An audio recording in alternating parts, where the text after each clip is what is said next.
Kim Domingo may bagong proyekto kaya ba aalis sa Batang Quiapo?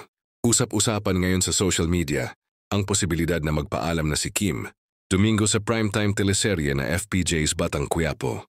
Kilala bilang si Madonna sa programa, naging makulay at matapang ang kanyang papel na nagbigay dagdag init sa mga eksena.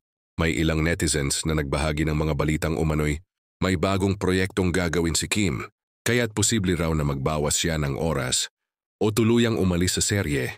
Gayunpaman, hanggang ngayon ay wala pang opisyal na kumpirmasyon mula kay Kim, mismo order sa ABS-CBN tungkol sa usaping ito. Sa kabila ng mga haka-haka, makikita pa rin si Kim na aktibong lumalabas sa mga eksena ng Batang Quiapo ngayong 2025. Nananatiling mahalaga ang kanyang karakter sa mga pasabog na ipinapakita gabi-gabi sa teleserye. Samantala, nananatiling excited ang fans kung ano nga ba ang susunod na hakbang ng aktres. Kung totoo man ang usap-usapan tungkol sa bagong proyekto, ito'y tiyak na magdadagdag pa ng kulay sa kanyang showbiz career.